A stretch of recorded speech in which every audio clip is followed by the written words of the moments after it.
Welcome. The difficulty level of this video is easy, and today we're going to talk about one of our favorite subjects here, which is technological disruption, and specifically disruption of a sector of the economy that is most overdue and in many ways is already underway. And that sector is the education industry, both universities and schools, K through 12 schools. All this starts from my article in late 2014 titled The Education Disruption, where I said 2015 is the year in which the internals of the old system have deteriorated past the point of no return, and the momentum behind the new upstarts, the successor system, if you will, have reached an unstoppable stage. And my prediction was correct because 2015 was the year under which this occurred. Even if it was not visible to ordinary consumers at the time, people were still going to universities, obviously, after 2015. But that was the point where the disruption became completely inevitable and very easily predictable. And that is why we are seeing the actual visible evidence of this disruption now in 2021. And not only because of the coronavirus pandemic that perhaps moved it forward a little bit, but it was going to happen around this time, give or take, no matter what. So the structure of this article, which I obviously won't read through over here, is to basically explain the natural progression of educational efficiency. It used to be extremely hard to even learn how to read. Even emperors and kings were illiterate in the Middle Ages, and many of them wanted to learn how to read very badly and hired people to teach them, but the methods were just not there, and some very well-known kings, emperors, and other monarchs were illiterate. Why the education sector, at least in the United States, but pretty much in all countries, became an industry prone to attracting inefficiency, and of course the student debt crisis. But what I want you to think about is why education is something that is so disruptible, because it is just the dissemination of information, and we already have many examples of how the internet transformed many other industries through making the dissemination of information and the dematerialization inherent to what software does part of that. So then we go to an industry that was disrupted before the education sector was disrupted, and that was video-based entertainment. And an image like this really puts into context why the disruption of education is so imminent at this point. Sure, everyone will say in universities you get this aspect of the experience, you make contacts, you are in a certain setting, all of that, or in the school, like high school, you get individual attention, whatever. Sure, all of those have some value, but sometimes those are negatives too, as we sometimes see in terms of the dysfunction coming out of schools and universities. But more than anything else, when it gets down to brass tacks, you have to look at cost. In other videos, we will talk about how streaming and the ability to stream that volume of data disrupted the television and film industries completely.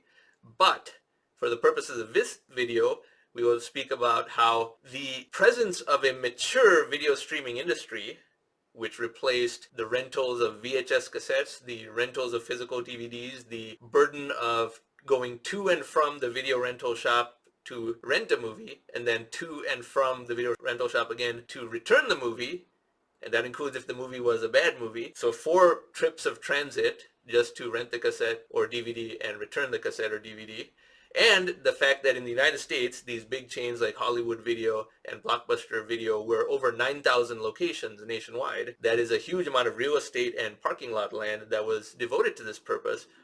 All of that got shut down, and all that real estate and land has been repurposed, or in some cases exists as surplus.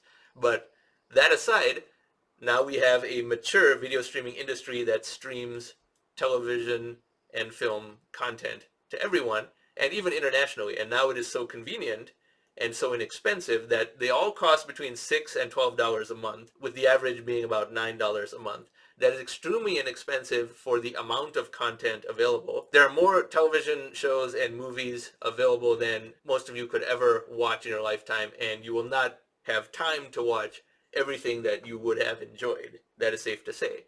So that is the situation you want to be in, where there is a surplus of content. Now, if this worked for television shows and movies, and these companies are big, I mean, Netflix is a very big company, about $200 billion in market cap, and the other ones are also big. YouTube is a large entity and has a YouTube Red paid subscription. Amazon Prime Video is also very successful. The notion that you should pay $2,000 to $7,000 a month for university education is questionable for most students. Not all.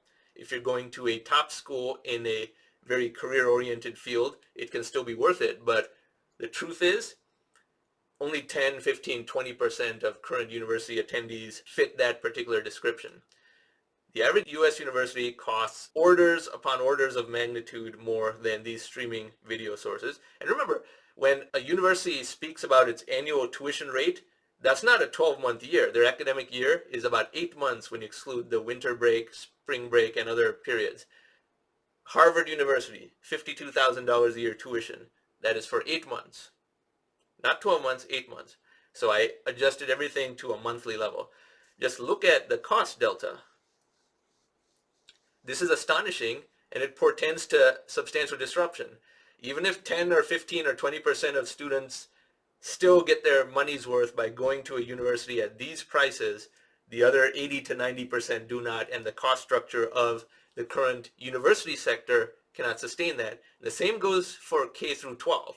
Remember, if a child has to be taken to school, hopefully their school is near, but if they're under 16 at least, someone, usually the parents, have to drive them to and from the school too. So that is a burden onto the parents, the commute burden. That has to be taken into account as well. And I remind you that this is just the streaming of lectures.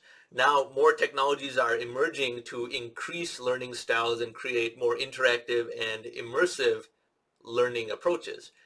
The amount of content that teaches you almost anything on YouTube is in fact free. So it's not even the $9 a month price that you see here. I am creating videos on this channel that enable people to learn a certain subject in a very short time. I already created one video about how you can learn about world history in just 30 hours, and I will soon have videos about everything from astronomy to chemistry to electrical engineering to personal finance, all of which truly obliterates the university cost structure. And frankly, one of the things that people in the future will find odd is that we had these institutions, which served us well in the 20th century, let's say, but ultimately were structured around someone has to apply for the privilege of being admitted to the institution, then pay a lot of money to learn, even though if a greater percentage of the population is more educated, that boosts the economy tremendously. So one could make a case for how the cost of education should be made inexpensive even by government subsidy in some cases, not the way it's done now. The way it is done now creates the opposite effect, of course. That's why we have a student loan debt crisis. But now we have the technological means that even those subsidies that made education inexpensive are no longer necessary. And the resource misallocation that K through 12 school and universities represent is immense, and it will soon experience the scale of disruption that we have seen in other recent disruptions, such as how OPEC was destroyed by U.S. hydraulic fracturing, and how Uber destroyed the taxi medallion cartel that was price gouging a captive audience. The same is going to be true for universities and schools. The top tier universities will not suffer, of course. The brand name matters more in those cases than the content actually learned, but any university outside of the top 15 or so is going to have some trouble, and the more ordinary the university is, the more vulnerable it will be to the gills of creative destruction. But I wanted to just speak about this element of that subject, and this is a broader subject we'll talk about in other videos as well, and how the student loan debt crisis was so avoidable that when you see videos I post on that, you will be quite angry if you or your child is currently crushed by debt. However, if everything Hollywood and other film industries around the world produce can be available at your fingertips from your home for $9 a month, give or take, then basic lecture-based education and other types of tutorials and things that you might need on demand will most certainly be the wave of the future, disrupting this very ossified, very expensive, very outdated structure of universities and schools. And this is something we're going to chronicle frequently as major events of this substantial technological disruption manifest. Now, if you like this type of content, I encourage you to upload this video and subscribe to this channel. Thank you for watching.